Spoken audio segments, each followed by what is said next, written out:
Hello students, I hope you all are well. आप सब ठीक होंगे।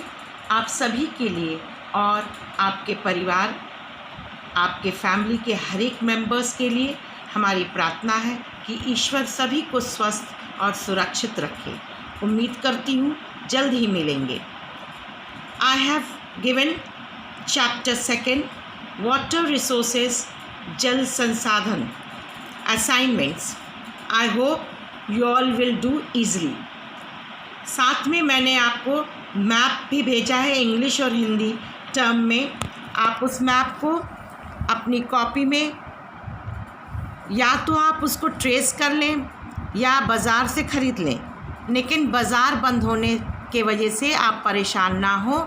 आप उसे ड्रॉ भी कर सकते हैं एंड उसमें रिवर्स को आप ब्लू कलर से और साथ में डैम्स को ब्लैक कलर से दिखाएं, और जैसा भी आपको कंफर्टेबल फील हो आप उसको बना सकते हैं। Some students are ask that where they have to do the work. बच्चों, आपको मैंने कितनी बार बताया है वीडियो के ज़रिए से कि आप एक ज्योग्राफी का रजिस्टर बना लें और उसमें नोट्स के साथ साथ आप अपने असाइनमेंट्स को भी करें, क्योंकि आप बोर्ड के स्टूडेंट्स हैं।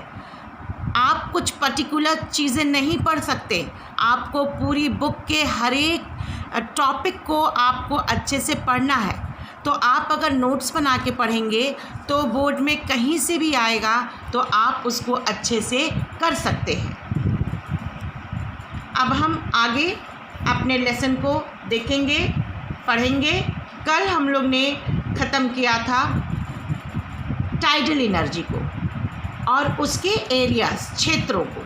आज हम देखेंगे जियोथर्मल एनर्जी, भूतापीय ऊर्जा।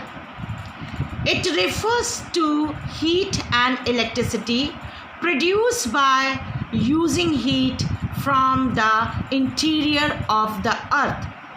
Underground water in active volcano region gets heated in contact with heated rocks.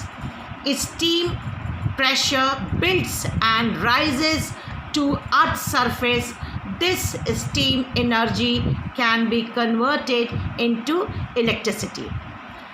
Just like when the water, underground water, it comes in the contact of a heated rocks in the volcanic region, and then in the form of steam pressure it rises on the earth's surface, and this steam energy can be converted into the electricity.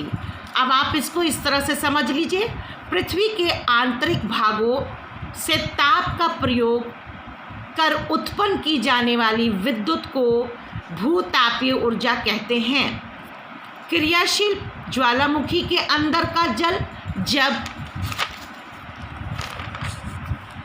गर्म चट्टानों के संपर्क में आते हैं तब वह गर्म हो जाते हैं और वह इतने तक मतलब गर्म हो जाता है कि वह पृथ्वी की सतह की ओर उठता है। जैसे वो गर्म होकर के प्रेशर के साथ ऊपर आने लगता है तो यह ताप या भाप में परिवर्तित हो जाता है। इसी भाप का उपयोग टरबाइन को चलाने और विद्युत उत्पन्न करने के लिए किया जाता है। हॉट स्प्रिंग्स इन इंडिया, गर्म पानी के चश्मे हमारे भारत में कहाँ पर मिलेंगे, कहाँ पर मिलते हैं? तो सबसे पहले the first is Parvati valley near Manikaran in Himachal Pradesh. Himachal Pradesh में मणिकरण के निकट पार्वती घाटी में स्थित है। सेकेंड है Puga valley in Ladakh in Jammu and Kashmir. Next, conservation of energy resources. It is very important, or today's era, this is our duty, being a human being, being a responsible citizen. It is our duty to conserve our natural resources. So energy is a basic requirement for economic development. Every sector of the national economy, like agriculture, industry, transportation, commercial and the domestic needs inputs of energy. जैसा कि अभी हम आपको हिंदी में भी बताएंगे, आर्थिक विकास के लिए ऊर्जा एक आधारभूत आवश्यकता है। राष्ट्रीय अर्थव्यवस्था के प्रत्येक सेक्टर जैसे कि कृषि, उद्योग, परिवहन, वाणिज्य व घरेलू आवश्यकताओं की पूर्ति के लिए ऊर्जा के निवेश की आवश्यकता है। Like for this concern citizen, we can do a bit by using public transport system instead of individual vehicles. जैसा कि एक जागरूक नागरिक के रूप में हम यातायात के लिए निजी वाहन की अपेक्षा सार्वजनिक वाहन का उपयोग कर सकते हैं। यूजिंग पावर और switching off electricity when not in use, जब हम बिजली का उपयोग न कर रहे हो तो हमें तुरंत उसको बंद कर देना चाहिए। तो ये छोटी छोटी बातों से हम अपने देश की एनर्जी को कंजर्व कर सकते हैं, बचा सकते हैं। Using power saving devices and using non conventional sources of energy. फिर हम जैसे कि विद्युत बचत उपकरणों का उपयोग करके तथा गैर पारंपरिक ऊर्जा साधनों के प्रयोग से हम अपना छोटा सा योगदान दे सकते हैं देश की एनर्जी कंजर्वेशन के लिए। जैसा कि हमने अभी पढ़ा, उसके लिए ये हम कह सकते हैं, after all energy saved is energy produce. ऊर्जा की बचत ही ऊर्जा उत्पादन है। जैसा कि हमने अभी देखा, यहाँ पर एक डायग्राम मैंने बनाया है जिसके अंदर सारे विश्व का मैप है। The world map is given. उसके ऊपर मैंने लिखा थिंक ग्रीन और नीचे do your part conserve energy.